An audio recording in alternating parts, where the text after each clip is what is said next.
날 돕는 구원 어디서나 그 어디서 하늘과 땅을 지은 여호와 날 도와주심 확실하도다. 주께서 나의 가는 곳마다 지키시며 졸지도 않고 깨어 계셔서 늘 지키네. 이스라엘을 지키시느니 쉬지도 않고 살펴주시네. 여호와 나의 보호자시니 늘 지키며 오른팔 들어 보호하시고 그늘 되네. 낮에는 해가 상치 못하며 또 밤에 달이 해치 못하네. 여호와 나의 영혼 지키사 돌보시며 내 모든 죄를 사해 주시고 늘 지키네. 이제로부터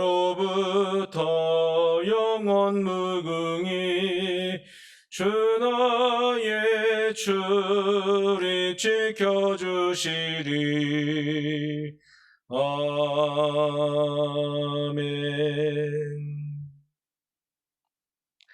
하나님 말씀은 시편 18편 말씀입니다. 시편 18편 말씀. 원래는 50절까지 다 읽어야 되지만 또 시간 관계상 22절까지만 함께 같이 봉독하시고 그 뒤에 말씀들은 여러분들이 개인적으로도 읽어보시기를 부탁을 드리겠습니다. 시편 18편 1절에서 22절까지 제가 봉독하겠습니다. 나의 힘이신 여호와여, 내가 주를 사랑하나이다. 여호와는 나의 반석이시오, 나의 요새시오, 나를 건지시는 이시오, 나의 하나님이시오, 내가 그 안에 피할 나의 바위시오, 나의 방패시오, 나의 구원의 뿌리시오, 나의 산성이시로다. 내가 찬송받으실 여호와께 아뢰리니 내 원수들에게서 구원을 얻으리로다. 사망의 줄이 나를 얽고 불의의 창수가 나를 두렵게 하였으며 수월의 줄이 나를 두르고 사망의 올무가 내게 이르렀도다. 내가 환난 중에서 여호와께 아뢰며 나의 하나님께 부르짖었더니 그가 그의 성전에서 내 소리를 들으시며 그의 앞에서 나의 부르짖음이 그의 귀에 들렸도다. 이에 땅이 진동하고 산들의 터도 요동하였으니 그의 진노로 말미암음이로다. 그의 코에서 연기가 오르고 입에서 불이 나와 사르며 그 불에 숯이 피었도다. 그가 또 하늘을 들이우시고 강림하시니 그의 발 아래는 어두컴컴하도다. 구름을 타고 다니시며 바람날개를 타고 높이 솟아오르셨도다. 그가 흑암을 그의 숨는 곳으로 삼으사 장막같이 자기를 두르게 하시며 곧 물의 흑암과 공중의 빽빽한 구름으로 그리 하시도다. 그 앞에 광채로 말미암아 빽빽한 구름이 지나며 우박과 숯불이 내리도다. 여호와께서 하늘에서 우레소리를 내시고 지존한 신이가 음성을 내시며 우박과 숯불을 내리시도다. 그의 화살을 날려 그들을 흩으시며 많은 번개로 그들을 깨뜨리셨도다. 이럴 때에 여호와의 꾸지람과 콧김으로 말미암아 물밑이 드러나고 세상의 터가 나타나도다. 그가 높은 곳에서 손을 펴사 나를 붙잡아 주시며 많은 물에서 나를 건져내셨도다. 나를 강한 원수와 미워하는 자에게서 건지셨으며 그들은 나보다 힘이 세기 때문이로다. 그들이 나의 재앙의 날에 내게 이르렀으나 여호와께서 나의 의지가 되셨도다. 나를 넓은 곳으로 인도하시고 나를 기뻐하심으로 나를 구원하셨도다. 여호와께서 내 의를 따라 상 주시며 내 손의 깨끗함을 따라 내게 갚으셨으니 이는 내가 여호와의 도를 지키고 악하게 내 하나님을 떠나지 아니하였으며 그의 모든 규례가 내 앞에 있고 내게서 그의 윤례를 버리지 아니하였음이로다. 아멘. 23절 이후에부터 50절까지는 여러분들이 꼭 개인적으로 한번 꼭 읽어보시기를 부탁을 드리겠습니다. 이제 오늘부터 뭐 기성하시는 분도 있고 또 안 가시는 분도 있는데 명절을 안전하고 넉넉하게 또 기쁘게 보내셨으면 좋겠습니다. 혹시나 국가에서는 귀향기를 미루라고 부탁하지만 부득불 고향을 찾아뵙는 분들은 오랜만에 고향교회 찾아뵙고 예배도 드려보시고 또 고향교회에 심우하시는 어려운 목사님들 찾아뵙고 용돈도 드리고 선물도 드리고 오셨으면 좋겠습니다. 제가 대학 때부터 아주 친하게 지낸 친구가 있습니다. 근데 그 친구 함께 대학을 졸업하고 그 친구는 서울 합동 목사로 저는 지방 통합 목사로 그렇게 1년에 한 번 볼까 말까 하는 사이인데도 신기한 것은 친구라는 겁니다. 근데 친구가 좋다는 것이 뭐냐면은 그렇게 뭐 1년에 한 번 볼까 말까 하는 사이고 뭐 몇 년 만에도 몇 년이 지나도 못 보는 사이지만 그래도 이렇게 아주 오랜만에 이렇게 만나면은 어제 만난 사이처럼 아주 이렇게 잘 통하고요. 편하고 그게 친구가 좋다 하는 것 같습니다. 그렇게 20년이 넘도록 그 친구하고 오해도 없이 아주 친한 사이로 지내고 있습니다. 저에게 있어서 그 친구는 가까이 하기엔 너무 먼 당신이고 뗄래야 뗄 수 없는 그런 사람이고 또 한쪽 뺨을 때리면 다른 쪽 뺨도 내어줄 수 있는 그런 친구입니다. 나의 오늘 이 18편을 통해서 다윗을 보면서 좀 많은 것을 느끼는데 다윗이 그런 얘기를 하죠. 나의 최대의 적수 사울과 그리고 나를 반대하는 그 이웃 나라들의 공격을 내가 온몸을 겪으면서 그래도 견딜 수 있었던 이유는 하나님 때문이다. 그렇게 아주 결정적으로 얘기를 합니다. 내 평생에 있어서 내가 힘을 다해서 마음을 다해서 내가 하나님을 신뢰할 것이다. 그것을 떠나지 않겠다. 내가 하나님과 뗄래야 뗄 수 없는 그런 관계를 유지하면서 때로 하나님 나에게 고통을 주시지만 다 그만한 이유가 있기 때문에 주시겠지 하면서 나는 수긍하겠다 하는 그런 다윗이거든요. 이제 내용을 크게 보면요. 1절에서 3절까지의 내용은 뭐냐면은 그 적들의 공격에서 자기를 지켜주신 하나님을 높이는 거예요. 높여요. 그리고 4절에서 끝에 45절까지는 하나님이 그 자신을 구원한 해주신 그 경험을 자기가 생생하게 체험하잖아요. 그 간증들이 있잖아요. 그걸 막 얘기하고 있는 거예요. 특별히 그 4절에서 45절 사이에 보면은 전쟁에 관한 용어들이 우리가 뭐 아는 요새, 산성, 바위 뭐 이런 용어들을 다윗이 자주 사용하는데 다윗이 왜 그런 용어들을 사용하냐면은 전쟁을 많이 했던 다윗이거든요. 자기가 전쟁에 익숙하다 보니까 하나님이 자기를 도와주셨는데 그걸 말하고 싶은데 표현이 그렇게밖에 안 나오는 거예요. 전쟁에 익숙하다 보니까. 그러니까 그 말은 뭐냐면은 다윗이 정말 하나님이 다윗을 도와주셨구나. 다윗의 어려울 때 다윗의 힘이 되어 주셨구나 하는 것을 다윗이 쓰는 말을 통해서 볼 수 있는 거예요. 그리고 46절부터 마지막 50절까지는 다윗이 과거를 회상하면서 결단하는 것이죠. 나는 하나님을 여전히 신뢰합니다. 그렇게 결단하는 거예요. 그 중간중간에 나오는 몇 가지 구절을 보면 14절에 하나님 화살을 날려서 자기를 괴롭히는 힘들게 하는 적들을 흩으시고 번개로 그들을 깨뜨리신다. 21절에 보면 내가 하나님의 도를 떠나지 않겠다. 지키겠다. 32절에는 하나님이 힘으로 내게 띠를 띄운다. 내게 나를 감싸신다 하는 표현도 나오고요.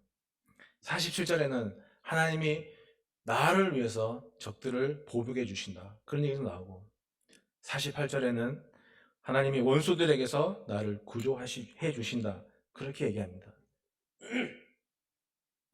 여러 가지 표현을 보고 1절에서 50절까지 쭉 읽어보면서 느끼는 게 뭐냐면은 다윗이 참 거침없어요. 너무 당당해요. 이런 고난을 만약에 우리가 조금이라도 겪으면 저 같으면 너무 힘들어하고 할 텐데, 그리고 나오는 말들이 부정적인 말이고 힘들다 하는 말 텐데 1절에서 50절을 막 보면은 부정적인 말도 없고 힘들어하는 것도 없고 다윗이 너무 당당하고 너무 거침없고 너무 확신에 차 있는 거예요.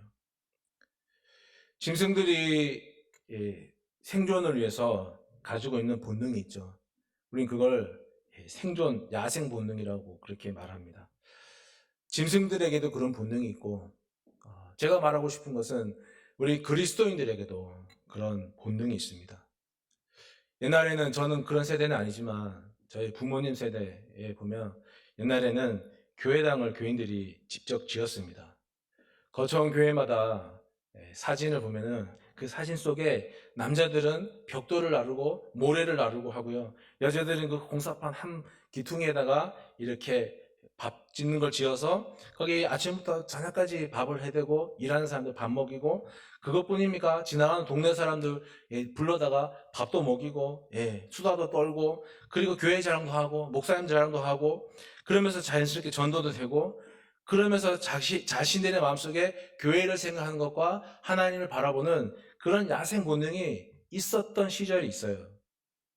저 같은 경우는 고등학교 시절에 아버지를 위해서, 가족을 위해서 정말 많은 기도를 하는데, 함께 제 친구들 한 3명이서 이런 장의자에 앉아서 막 장의자 앞을 막 치면서 기도하다 보니까 한참 쾅쾅 기도하는데 어느 순간 막 허공을 때리고 있는 거예요. 보니까 앞에 그 성경책 놓는 그 판이 하도 내리쳐가지고 뚝 떨어져가지고 공중에 허공에 막 칠 정도로 그럴 때가 있었습니다. 그런데 그 자리를 물질이 대신하고 편리함이 대신하고 가정이라고 하는 것이, 그런 만몬들이 대신하면서 우리가 물질과 권력에 길들여지기 시작하면서, 세상의 권력에, 세상의 맛에 길들여지기 시작하면서 그 하나님을 바라는 우리 믿음의 선조들이 가졌던 그 본능을 우리가 잊어버리고 있습니다. 근데 사실 제가 이렇게 얘기했지만 이게 다 핑계입니다. 이게 사실 핑계예요. 뭐가 핑계냐면 물질이 핑계고 편리함이 핑계고 가정이 핑계예요. 그것 때문에 우리가 하나님을 멀리하는 본능을 잃어버린 게 아니라 그냥 우리가 그렇게 살지 않아서 그렇게 자연스럽게 본능이 사라진 거죠.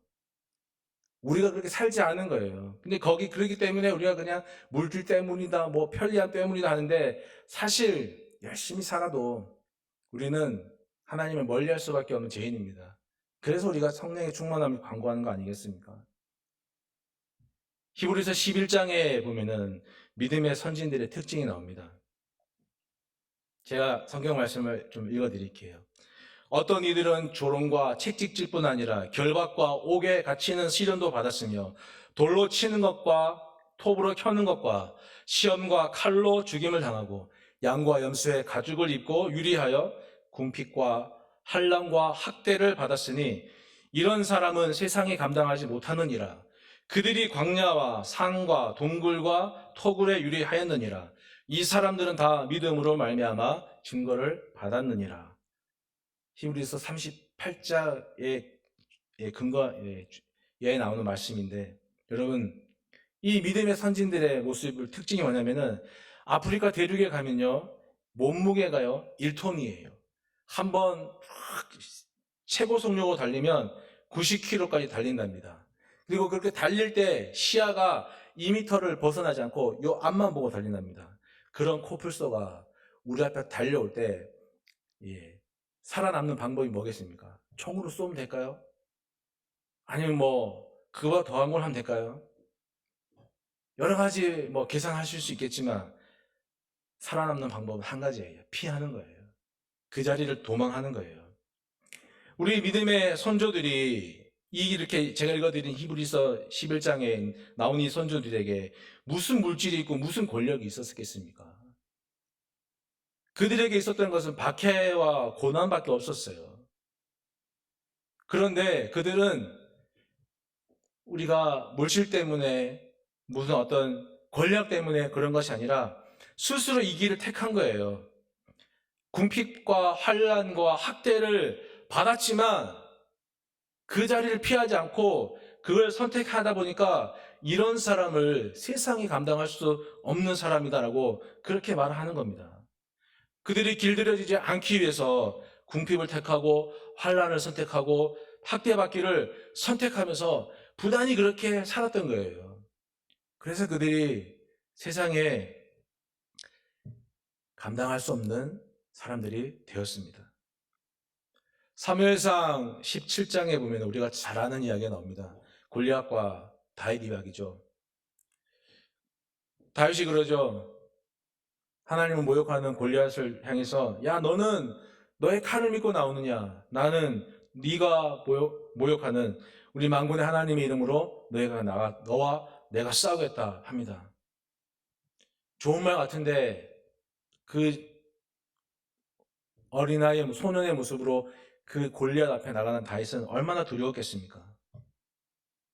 하나님은 때로는 우리에게 막다른 길을 주시고 때로는 우리가 몇 가지 선택할 수도 있는 것이 아니라 그냥 선택할 것이 한 가지밖에 없는 그 상황을 맞닥뜨리게 하면서 넌 뭘 선택할래? 너는 어떤 걸 선택할래? 물을 때가 있습니다. 그럴 때가 되면 정말 힘들고 정말 어려운 것이죠. 그러나 그럼에도 불구하고 교회는 성도는 우리가 하나님을 의지한다는 것을 세상에 보여줘야 하는 것입니다. 지금이야말로 하나님이냐 세상이냐를 선택해야 할 때인 것 같습니다. 우리의 잠자는 야성을 깨워서 잠자는 신앙의 야성을 깨워서 다시 한번 하나님 앞에 다윗과 같이 당당하게 씩씩하게 신앙생활 했으면 좋겠습니다. 이 야성의 신앙, 믿음 그것은 참 아이러니하게도 내가 죽을 때 가능합니다. 내 힘으로 했으면 좋겠는데 그러지 않는 겁니다. 이스라엘에게 있어서 살아계신 하나님 이 단어의 반대 개념은 죽은 하나님이 아니라 역사하지 않는 하나님이라고 합니다. 나에게 역사하지 않는 하나님. 생사가 오락가락 넘나드는 그 현장에 적극적으로 개입하셔가지고 자기를 도와주시는 역사하시는 하나님을 다윗은 무엇라고 고백하냐면 나의 힘이 되신 여호와여 이렇게 얘기를 합니다. 그러면서 쭉 말하기를 내가 적들에게 둘러싸여서 아무것도 할 수 없을 때 그들이 내가 쉴 틈을 주지도 않고 공격하고 있을 때에 그 상황에서도 하나님은 흑암과 우박으로 이스라엘 보호하신 것처럼 나에게도 그렇게 하셨다.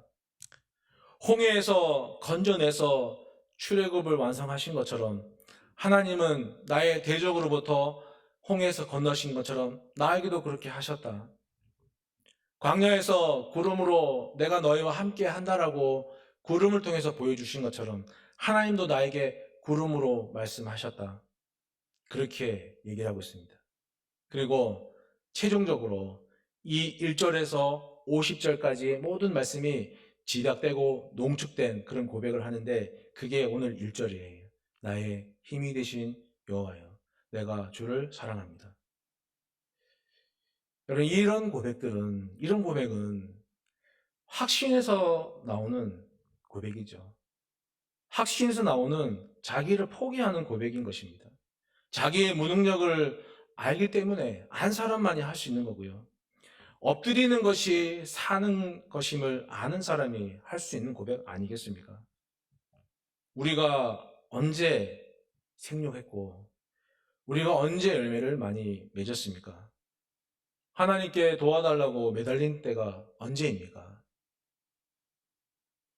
요한복음 12장에 하나의 밀이 땅에 떨어져 죽지 아니하면 하늘 그대로 있고 죽으면 썩으면 많은 열매를 맺는다라고 했습니다. 땅에 떨어져서 죽을 때 그때가 여러분 우리가 생육할 때고 우리가 열매 맺을 때고 그럴 때 우리가 하나님 도와주십시오라고 말하는 때이죠. 제가 농담으로 가끔 하는 말이 있거든요. 가끔씩 물어요. 그러면은 이제 뭐 피식하고 하는 사람도 있고 뭐 한 번 더 생각해 보는 사람도 있을지 모르겠지만 제가 가끔씩 하는 농담이 있습니다. 그게 뭐냐면 지렁이는 밟으면 꿈틀거리는데 왜 꿈틀거릴까요? 그래요. 혹시 제가 이런 질문 하고 들어본 분은 있을지 모르겠지만 지렁이는 밟으면 왜 꿈틀거릴까요? 저만의 답입니다. 그게 뭐냐면 대충 밟혀서 그런 거예요. 제대로 한 방에 제대로 밟히면 즉사예요. 즉사. 저는 그렇게 생각을 합니다. 예수님께서 성경에서 너는 염려하지 말라고 했지만 여러분 이 코로나에 어떻게 염려가 안 되겠습니까? 그렇다고 염려가 된다 해가지고 무엇을 더 해보려고 하지만 또 안 되고 오히려 더 염려만 더 가지면 되는 것이고 그래서 예수님께서 말씀하시는 거예요. 이건 제가 의역해서 제 나름대로 의역해서 풀어 쓴 건데 염려가 생기면 너희 마음에 염려가 일어나면 너희는 먼저 그의 나라와 그의 의를 구하는 것에 집중하거라. 염려에 초점을 맞추지 말고 하나님의 것에 집중하거라. 그리하면 이 모든 것을 너에게 더하실 것이다. 이게 해결 방법 아니겠습니까? 염려하지 말라 그랬는데 세상을 살면서 염려 안 하는 사람이 어디 있습니까? 그 염려를 해결하기 위해서 온갖 방법을 동원해 보지만 하면 할수록 더 힘들고 더 어려운데 예수님이 말씀하시는 거예요. 그 염려에 초점을 맞추지 말고 네가 하나님의 의와 하나님 나라에 먼저 집중해 봐라. 뭘 하려고 하지 말고 그것에 집중해 봐라.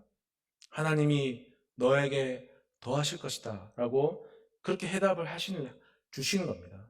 여러분, 힘들죠? 지금 정말 많이 우리가 힘들어 합니다. 힘들면 버티지 마세요. 좀 밟히세요. 밟혀도 됩니다. 밟혀도 안 죽습니다. 오늘 본문 27절에 보니까 다윗이 자기가 온갖 수난을 다 겪어보고 하는 말 있잖아요. 주께서 연약한 자를 도와주신다. 우리 그 말씀 믿고 살아가는 것이죠. 그 말씀 의지해서 살아가는 거예요. 그 말씀 때문에 오늘도 우리가 하나님께 밟히면 사는 것이구나라고 믿고 살아가는 거예요. 이 코로나 시점에서 우리 신앙의 현 주소를 한번 점검해 봤으면 좋겠습니다. 오늘 18절과 20절에 있는 말씀인데요. 18절에 여호와께서 나의 의지가 되셨다. 또 20절에 보면은 여호와께서 내 의를 따라 상을 주셨다라고 하는데 여러분 우리는 은혜를 말할 때 다들 알고 계시겠지만 나의 행위로 얻어진 것이 아니라 전적인 하나님의 선물이라고 우리는 믿음을 그렇게 알고 믿고 살아갑니다. 그런 같은 맥락에서 이 말씀을 보면 18절에 여호와께서 나의 의지가 되셨다 하는 이 말은요. 다윗이 하나님을 의지한 게 아니에요. 하나님이 포위당해서 무기력하게 아무것도 할 수 없는 다윗에게 찾아와서 하나님의 무조건적인 사랑으로 오셔서 하나님의 전적인 권능으로 오셔가지고 다윗을 찾아오셔서 다윗을 위로하고 보호자가 되어주신 거예요. 20절 말씀에 여호와께서 내 일을 따라 상을 주셨다. 이 말씀은 다윗이 무슨 공로가 있어서가 그런 말이죠. 아니죠. 다윗이 그냥 하나님의 뜻의 말씀에 순종하는 했던 거 다윗을 하나님이 야, 너 참 대단하구나 인정해 주신 거예요. 다윗이 사울을 죽일 수 있는 기회가 몇 번 있었잖아요. 그러나 자기 뜻대로 자기 생각대로 사울을 죽인 것이 아니라 이 사울과의 자신의 고리가 하나님의 방법에 의해서 해결될 수 있도록 사울을 죽이지 않고 놓아준 거 그걸 통해서 그런 삶의 여러 간증들을 통해서 하나님이 다윗을 참 대단하구나 인정해 주신 거잖아요.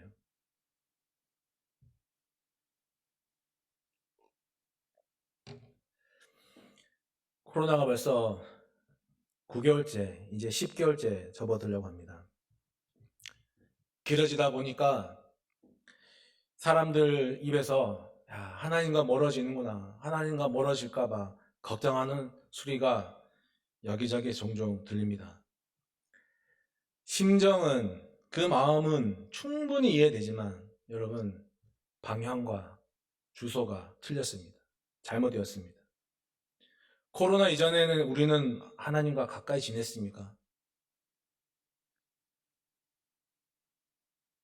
무슨 우리 믿음이 대단한 것처럼, 그 대단한 믿음이 코로나 때문에 깎여 나가는 것처럼 생각하시겠지만 잘못되었습니다. 코로나 이전에도 우리는 지금처럼 살았고, 맨날 죄 짓고 와서 주일날 와서 죄만 짓고 왔다고, 죄송하다고, 그렇게 우리는 기도하고 살았습니다. 우리가 하나님에게서 멀어지는 것이 아니라 하나님이 우리를 찾아오시는 게, 그게 신앙이에요. 예수님도 말씀하셨잖아요. 하나님의 나라가 우리에게 다가오는 것이지 우리가 하나님의 나라를 찾아가는 것이 아니란 것이죠.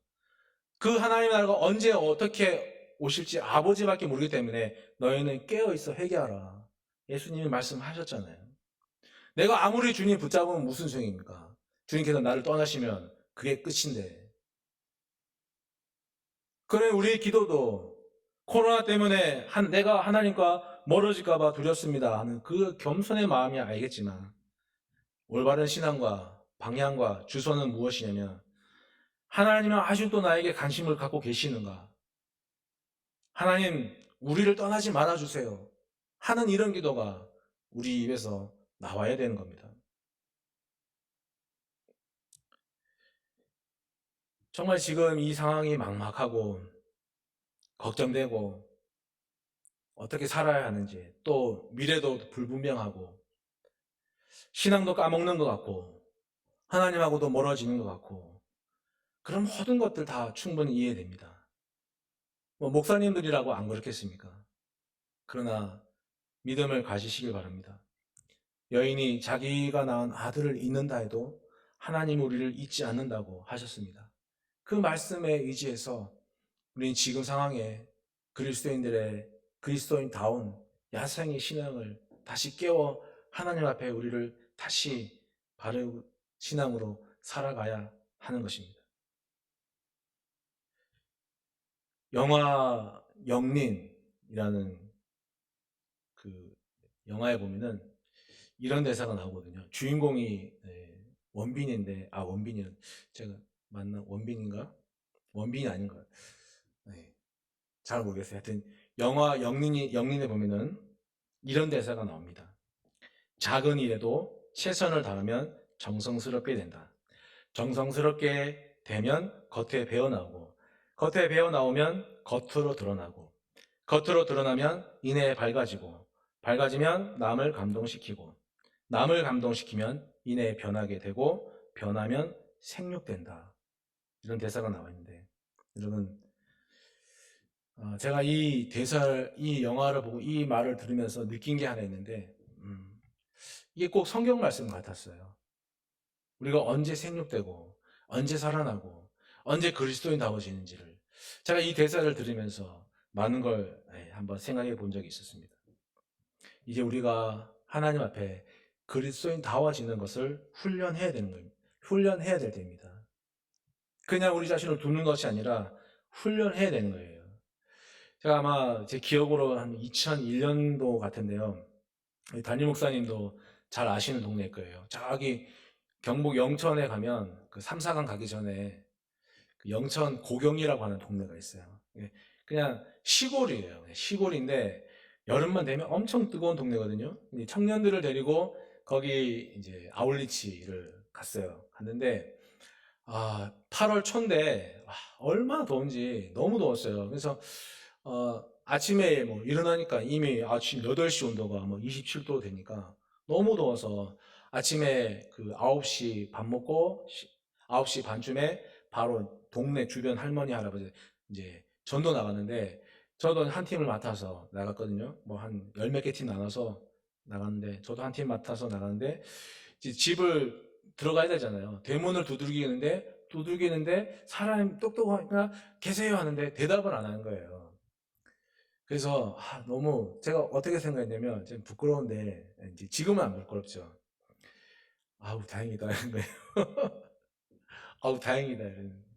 그리고 그 다음 집에 갔는데도 똑똑했는데 뭐 몇 번 불렀는데 또 아무도 안 나온 거예요. 아우 다행이다. 그래서 한 열 몇 집을 돌고 한두 명 만나고 우리 내일 여기 교회에서 경로잔치 하니까 오시라고 그렇게 예수님 믿으시라고 얘기하고 왔어요. 11시 반쯤에 들어와서 어, 점심을 하고 오후에 또 전도를 나가려고 하는데 와 너무 더운 거예요.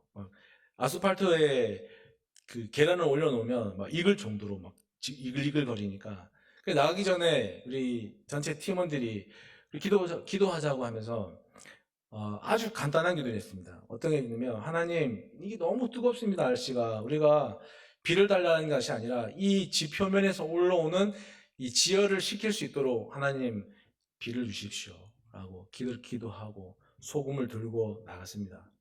또 다음 집에 이렇게 나가려고 교회 앞마당에 차를 여러 대 대고 이제 올라타는데 누가 그래요. 저기 진짜 하늘에 구름 한 점 없는 그런 하늘이었는데 저기 멀서 뭐 시커먼 뭐 점 하나가 쭉 오더니 점점 우리 쪽으로 계속 오는 거예요. 그러더니 한 얼마 안 있다가 우리 주변에 일대를 비를 확 뿌리고 한참 뿌리고 지나가는 거예요. 그래서 이제 비다 하고 피하고 있다가 다시 차를 타고 출발하려 하는데 막 청년들이 막 함성을 지르는 거예요. 저도 이제 뭔가 싶어서 이렇게 제 나름대로 봤는데 제가 그때 온몸에 닭살이 다 돋았어요. 왜 돋았냐면 비가 막 엄청나게 내려서 뭐 이게 막 물이 막 쫙 흘러갈 정도가 아니라 땅에서 김이 올라오는 거예요. 김이 쫙 오는데 그 순간 제가 막 닭살이 돋았습니다. 그걸 보면서 두 가지가 기억나는데 오전에 전도했던 제 부끄러운 모습과 우리의 기도를 들어주신 하나님의 살아계심을 제가 고백하면서 청년들한테 그랬어요. 다시 하자 우리 처음부터 다시 하자 해서 처음 집부터 다시 했는데 사람이 변하더라고요. 어떻게 변했냐면은 문을 이렇게 두드리는 게 아니라 주먹으로 쾅쾅 두드리는 거예요. 언제까지? 나올 때까지. 안 나오면 어떻게 하냐면 담을 타놓고 안에 들어가서 보니까 없는 집도 있지만 대부분 집에 있었어요. 그래서 왜 우리가 막 고함을 쳤어요. 아니 왜 도둑이는데 할머니 할아버지 왜 안 나오시냐고 하니까 귀찮아서 덥고 귀찮아서. 그리고 막 혼을 냈어요. 사람 왔으면 부르면 나와야지 뭐 혼을 내가면서 여기 교회에서 내일 그 저녁에 경로잔치 하니까 오시라고 예수님 믿으시라고 사람이 완전 바뀌었어요. 제가 보더라도 저도 바뀌었으니까 완전 바뀐 거예요.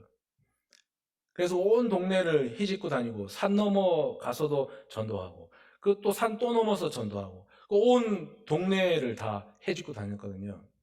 그 다음날 저녁에 128명인가 되는 어르신들이 와서 경로잔치를 하는데 그래서 한 8년 목회하시는 목사님이 우리한테 얘기하기를 자기가 이 동네에 이렇게 많은 할매 할아버지가 있는지 자기도 몰랐대요. 저는 그때 그 경험을 통해서 참 많은 거를 지금도 제가 잊지 않고 있지만 이런 얘기를 하면 어떤 사람들은 그 우연의 일치다라고 할 수 있겠지만 저는 우연의 일치라고 보지 않습니다. 왜냐하면 기도한 사람은 그게 우연의 일치가 아닌 것이죠. 기도하지 않는 사람은 그게 우연의 일치라고 볼 수 있겠지만 기도하는 사람에게는 그 우연의 일치가 기도 안 하는 사람들보다는 훨씬 더 빈번하게 일어나게 될 거라고 저는 그렇게 생각을 합니다. 그와 같은 영적 훈련들은 우리를 하나님의 은혜를 경험할 수 있는 자리에 우리를 갖다 놓는 그 일이기 때문에 우리가 이제부터는 우리 스스로가 하나님 앞에 영적 훈련을 하며 살아가야 되는 것입니다. 들은 말씀으로 좋다, 감동된다 이게 아니라 들은 말씀을 가지고 우리가 우리 자신을 채찍질하고 일으켜 세워서 훈련을 통해서 내가 하나님의 은혜를 경험할 수 있는 자리에 나를 갖다 놓는 그 영적 훈련에 우리가 최선을 다해야 되는 겁니다. 부지런하게 게으르지 말고 열심을 품고 주님을 섬기는 마음으로 그래서 오늘 본문의 몇 절인가요? 38절, 31절에 보면 여호와 외에 누가 하나님이냐? 우리 하나님의 누가 반석이더냐? 하는 이런 신앙을 가지고 우리가 이 코로나 뒤에 코로나 끝나면 다시 모이게 될 때에 그런 신앙으로 다시 한번 만났으면 하는 바람입니다.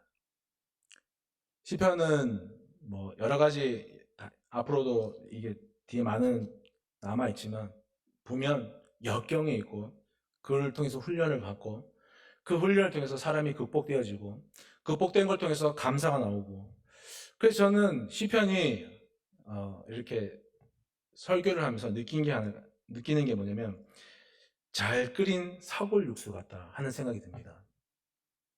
사골 육수를 잘 끓이면 색깔도 예쁘고 맛도 있는 것처럼 이 역경을 통해서 훈련을 받고 훈련을 통해서 극복이 되고 그걸 통해서 다시 감사가 되고 그 감사 뒤에 다시 역경이 올 때는 전보다는 조금 더 쉽게 이겨낼 수 있는 그런 잘 끓인 사골 육수 같다 하는 느낌이 들었습니다.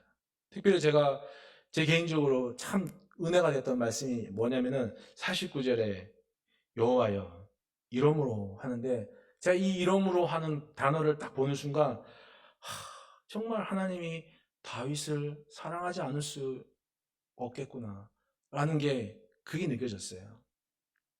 이 많은 시련 속에서 조금 더 절망하지 않고 절망되겠죠.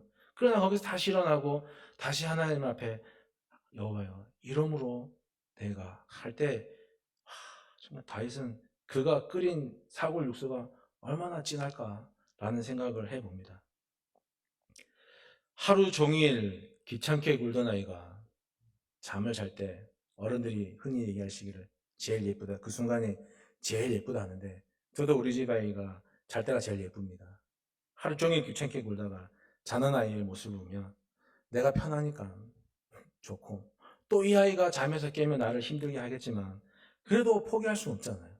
뭐 마치 이게 애증의 관계 같아요. 좋다가도 싫고 싫다가도 좋고 하는 애증의 관계 같은데 그러나 그 아이를 포기할 수 없는 거예요. 하나님하고 다윗 사이도 그런 사이가 아닌가 싶습니다. 역경을 통해서 그게 훈련이 되고 그걸 극복하게 되면서 또 감사가 일어나는 그걸 통해서 다윗이 얘기죠. 여호와여 이름으로 여호와여 이름으로 내가 주님을 사랑합니다. 이게 오늘 설교 제목이거든요. 제가 왜 설교 제목을 이렇게 정했냐면 우리도 한번 그렇게 살아봤으면 좋겠다는 마음이 있기 때문에 그렇습니다. 우리도 하나님하고 한번 애증의 관계, 뗄래야 뗄 수 없는 거. 이쪽을 때리면 뭐 다 이유가 있어서겠지. 이쪽도 좀 때려주실래요? 하고 할 수 있는 그 애증의 관계를 한번 우리가 살아봤으면 하는 마음을 담아서 이러므로 내가 주께 감사하며 주의 이름을 찬송합니다. 라고 한번 제목을 정하고 말씀을 전합니다.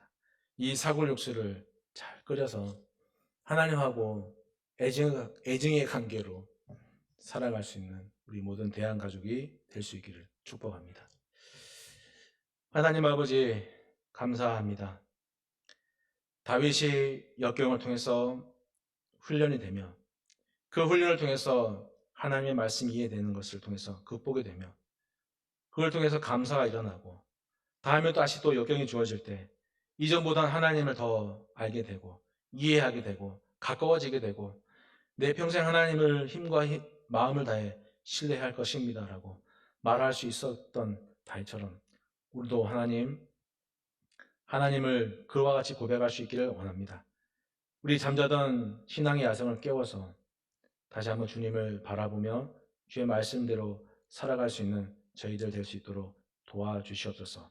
특별히 우리가 들은 말씀대로 이제까지 살아오면서 얼마나 말씀을 들었겠습니까? 그 들은 말씀을 앉아서 생각으로 묵혀둘 것이 아니라 우리의 행동으로 실천으로 이제 훈련하며 여호와를 뒤따르며 다윗과 같이 고난 가운데서도 감사할 수 있고 고난 가운데서도 떳떳하게 당당하게 자신감 있게 살아갈 수 있는 믿음의 사람들이 될 수 있도록 도와주시옵소서. 먼 고향길을 오고 가는 교우들을 지켜주시고 안전하게 또 하나님 다시 만날 수 있도록 주여 지켜 인도해 주옵소서. 살아계신 예수님의 이름으로 기도드립니다.